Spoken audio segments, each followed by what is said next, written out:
Sebelum saya mulai, saya garis bawahi dulu nih. Binary option adalah scam, artinya penipuan.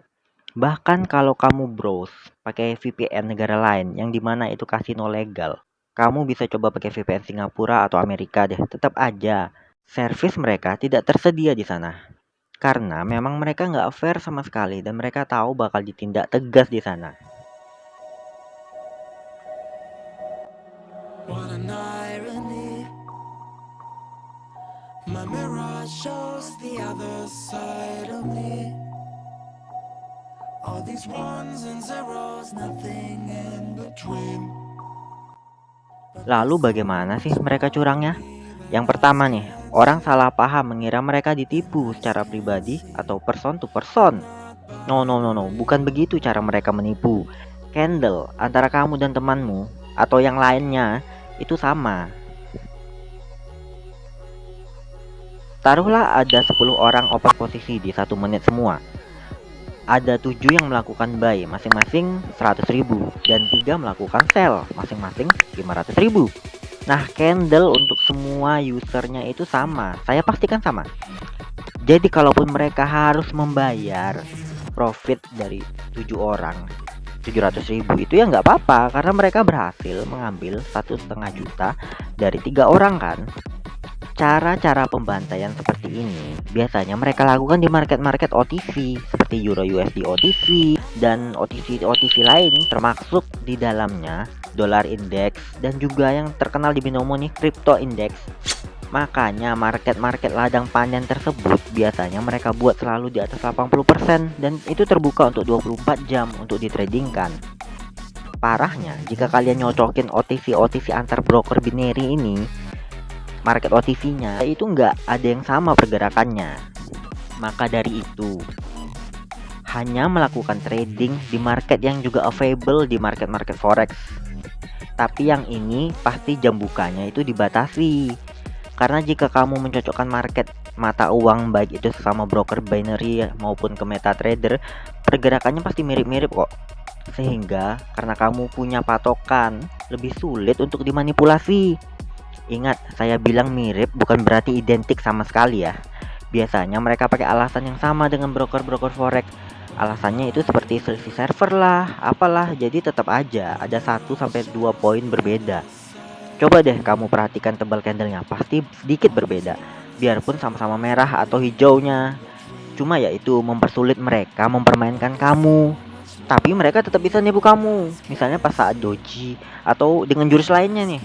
Jurus tipuan mereka di pair mata uang berdasarkan pengalaman saya nih. Ya tiap-tiap broker menggunakan cara yang berbeda-beda. Contoh, ini metode yang biasa saya pakai di Olim Trade dulu. Pairnya contoh Euro USD, maka saya akan membuka semua pair yang berhubungan dengan USD seperti GBP USD, USD Japan Yen. Biasanya saya juga nambahkan beberapa tools seperti MACD, Alligator, RSI, Stochastic. Prinsipnya gini, sederhananya jikalau USD menguat terhadap satu mata uang, maka juga akan menguat terhadap mata uang yang lain. Saya tinggal menunggu Euro USD sampai di tahap jenuh, entah itu overbought atau oversold. Lalu saya memantau semua pair yang berhubungan dengan USD. Jika semua indikator dari pair lain yang berhubungan dengan USD sudah menunjukkan tidak kuat bergerak lagi, biasanya akan ada reversal nih. Ya paling enggak setidaknya itu 2-3 menit. Maka kita bisa open posisi itu di dalam situ entah 2 menit atau 3 menit. Terus kita bisa sambung dengan martingale kalau misalnya masih belum masuk. Pengalaman saya nih maksimum tuh cuman sampai kompensasi keempat kita sudah bisa profit. Nah ini dia, kamu akan ditandai oleh Olim Trade. Mulai deh muncul kecurangan mereka dengan cara tiba-tiba presentasi profit yang mau kita klik itu berikutnya. Karena strategi kita pasti mengincar kompensasi satu arah kan, maka persentasenya berubah tiba-tiba dari 82% ke 30%. Jadi walaupun metode dan prediksi kamu benar, secara total ya kamu sudah loss konyol. Itu di Olim Trade ya. Sedangkan juga binomo punya cara tersendiri membuat kamu loss. Taruhlah kamu sudah beberapa kali profit, bahkan mungkin sudah berhasil withdraw nih, dan kamu tetap disiplin untuk tidak menyentuh market OTC mereka.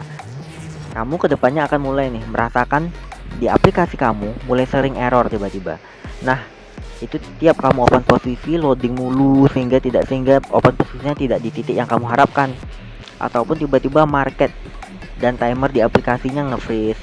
Yang pasti kamu akan mulai terganggu dan mulai emosional nih. Biasanya ini pasti kalau udah kayak gini, frekuensi tradingmu akan tiba-tiba meningkat karena emosi udah mulai bicara ya.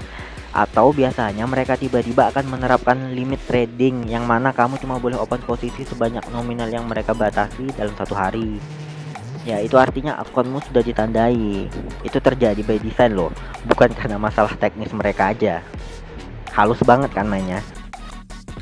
Dan satu-satunya solusi, coba deh menghapus akunmu, lalu buat akun baru. Beberapa hari kemudian, masalah tersebut pasti sementara hilang dulu nih. Sampai sampai kamu profit dan ditandai lagi. Itu kayak lingkaran setan. Jika dengan semua gangguan itu kamu secara ajaib masih tetap profit, maka keluarlah senjata pamungkas mereka. Akunmu diblokir sepihak. Selamat tinggal dana di dalam akun tradingmu. Alasannya ya suka-suka mereka. Mulai dari kamu melakukan pelanggaran yang mau merugikan, atau kamu kedetek multi account, atau alasan kamu mencari keuntungan dengan selisih nilai tukar. Tinggal suka-suka mereka aja lah. Oh, tenang, Binomo kan punya financial commission yang bisa mengganti kerugian trader kan. Tenang, saya reviewkan sekalian nih untuk kalian. Dari jawaban financial commission, sepertinya ya cuman mengcopy pastekan jawaban Binomo. Waktu saya lihat kop surat mereka, percaya deh, sebuah lembaga yang mengklaim bertanggung jawab atas dana yang besar, kop suratnya itu tidak seperti ini dibuat asal nempel. Jadi financial commission ini cuma terlihat seperti sebuah fancy club yang mana broker-broker binary bisa gabung dan menggunakan nama mereka asal membayar upeti ke mereka cuma untuk ya kepentingan marketing aja. Jadi cara mereka mau memblokir akun kamu juga biasanya basa-basi dulu nih, meminta data dan waktu proses paling cepat 14 hari kerja lah, bisa dicairkan kembali. Nah, di kasus saya nih, sambil saya menunggu waktu tunggu tersebut, saya melakukan trading dengan menggunakan akun lain. Karena memang saya merasa punya metode yang sudah terbukti anti sliding. Profit sih, tapi dari dua akun berikutnya, walau sudah profit nggak bisa di withdraw juga. Saya sih ngiranya mereka ini gentleman ya. Ternyata nggak bisa menang berperang di candle, padahal mereka sudah memasang jebakan di mana-mana. Akunnya yang diblokir. Setelah ini, saya akan mencoba sharing 3 buah metode yang terbukti bisa profit di Binomo sebelum akhirnya Binomo mau blokir semua akun saya. Win rate-nya katakanlah metode tersebut yang pertama 50%, yang kedua itu bisa 70%, dan metode ketiga nih yang win rate-nya 100%. Yuk, saya jamin win rate-nya 100%. Sampai jumpa di video berikutnya ya.